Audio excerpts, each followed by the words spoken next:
बिस्मिल्लाहिर्रहमानिर्रहीम। अस्सलाम वालेकुम दोस्तों हिकिड़ो शख़्स दुआऊं कंदो रहंदो हुयो त या अल्लाह मुंहिंजी हज़रत ख़िज़र अलैहिस्सलाम सां मुलाक़ात थी वञे। नेठि हुनजी दुआ क़बूल थी ऐं हिकिड़े ॾींहुं हुनजी हज़रत ख़िज़र अलैहिस्सलाम सां मुलाक़ात थी वई।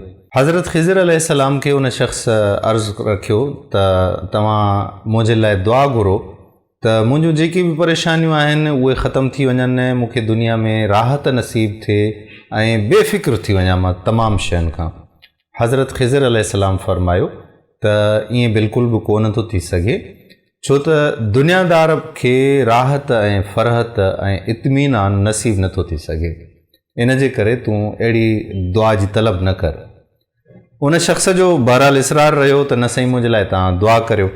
हज़रत ख़िज़र अलैहिस्सलाम उनखे 3 ॾींहंनि जी मोहलत ॾिनी ऐं चयो त तूं वञी ॾिस त तूं कहिड़े माण्हूअ जहिड़ो बणिजणु चाहीं थो त मां तुंहिंजे लाइ दुआ करियां। उहो शख़्स वियो ऐं उन वञी ॻोल्हा शुरू कई त ॾिसां त पंहिंजे इलाइक़े में कहिड़ो अमीर तरीन माण्हू आहे ऐं उनजी रहणी करणी कीअं आहे, उन ॾिसण जी कोशिश लाइ हू निकिरी पियो। हिकिड़े सोनार खे वञी ॾिठईं त ॾाढी भली ज़िंदगी गुज़ारे पियो ऐं ॾाढी फ़रहत में उनजी ज़िंदगी पई गुज़रे। माल मता बि जाम आहे, औलाद बि जाम आहे, घरवारी बि सुहिणी आहे, मुलाज़िम बि आहिनि ऐं तमामु घणो कारोबार आहे। सो ख़्यालु इहो कयईं त मां हज़रत ख़िज़र अलैहिस्सलाम सां जॾहिं ॿीहर मुलाक़ात कंदुमि त हज़रत ख़िज़र अलैहिस्सलाम खे इहो अर्ज़ु रखंदुमि त इन सोनार जहिड़ी मुंहिंजी जेका ज़िंदगी आहे उहा थी वञे। बहरहाल उन शख़्स वरी बि इहो सोचियो त भला थोरो वञी अंदरि ॾिसां ऐं इन माण्हूअ सां मिलां, इन जा हालात त ॾिसां, कंहिं अहिड़ी बुरी बला में त फाथल न आहे जो मां दुआ करायां उन में मां बि गिरफ़्तार थी वञा। सो जॾहिं वियो उनखे ॾिठईं वञी त उनखे बज़ाहिर का बि शइ नज़र न आई।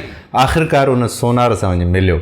उनखे चईं साईं मुंहिंजो हीउ मसइलो आहे ऐं मूं सां हज़रत ख़िज़र अलैहिस्सलाम जी मुलाक़ात थी आहे, सो मां उन्हनि खां दुआ घुराइण पियो चाहियां त अल्लाह साईं मूंखे तव्हां जहिड़ो माल मता, धन दौलत, औलाद इहे सभु शयूं नसीब करे। त उन शख़्स चयुसि त कॾहिं बि इहा दुआ न कराइजांइ या इन दुआ खां बाज़ अची वञे। तोखे जेका ज़ाहिरी चमक दमक नज़र अचे थी इन जे पुठियां केतिरियूं शयूं जेके आहिनि उहे आहिनि जंहिंजे करे तूं परेशान थी वेंदे या दुआ न कराइजांइ।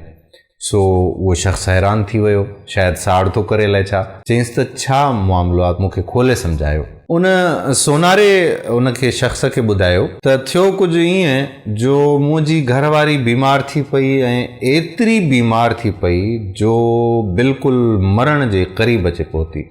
हकीमनि तबीबनि सभिनी जवाबु ॾिनो त हीअ तुंहिंजी घरवारी जेका आहे उहा कोन बचंदी, हीअ तमामु जल्द तोखां मोकिलाए वेंदी।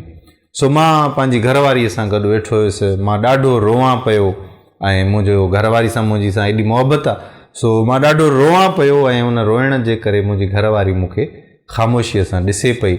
नेठि हुन मूंखे चयो त तूं एॾो छो थो रोएं, तूं न रो, तोखे कहिड़ी परवाह, मूंखां पोइ तूं ॿी शादी करे छॾींदे। सो मां पंहिंजी घरवारी खे चयो त ईअं नथो थी सघे, मां ॿी शादी हरगिज़ न कंदुमि। त हुनजी घरवारीअ उनखे चयो त ईअं कोन थो थी सघे, मुंहिंजे मरण जी देरि आहे, तूं वञी ॿियो निकाह करे छॾींदे। ख़ैर उन शख़्स चयो त मुंहिंजी घरवारी सां तमामु घणी मोहबत हुई, सो इन मोहबत जो सबूत ॾींदे मां पंहिंजो ख़ासि उज़वो जेको आहे उहो कटराए छॾियो ऐं हुनखे मूं इहा शइ ॻाल्हि वञी ॿुधाई त मूं हीअं करे छॾियो आहे, हाणे त तोखे इत्मीनान आहे त मां तोखां बाद में ॿी का शादी करे ई नथो सघां। सो अलाह जी कुदरत इहा थी जो उहा औरत मुंहिंजी घरवारी आहिस्ते आहिस्ते ठीकु थियणु शुरू थी वई ऐं चंद ई ॾींहंनि में, कुझु ई वक़्त में उहा हशाश बशाश ॿीहर थी वई ऐं मां पंहिंजो उज़वो बि ख़ासि उज़वो कटराए वेही रहियुसि। हाणे छा थिए? सो हीअ जेका तूं औलाद ॾिसीं थो, मुंहिंजा पुट धीअर सभु ॾिसीं थो, इहे मुंहिंजे हिकिड़े मुलाज़िम जी महिरबानी आहे। सम्झो पिया न ॻाल्हि खे? त उनजी घरवारीअ उन सां तालुक़ु क़ाइमु करे छॾियो। हाणे उन चयो त मां इन ॻाल्हि खे ख़ल्क़ में बि अयां नथो करे सघां, ॿाहिरि ॿुधाए बि नथो सघां ऐं पंहिंजी बदनामी थिए हा, उन बदनामीअ जे भउ खां मां चुप कई वेठुसि। अंदरि ई अंदरि में मां पियो कढां थो ऐं मुंहिंजा हालात जेके आहिनि उहे इहे आहिनि, इन जे लाइ महिरबानी करे अहिड़े क़िस्म जी कंहिं बि दुआ जे लाइ तूं न चइजांइ।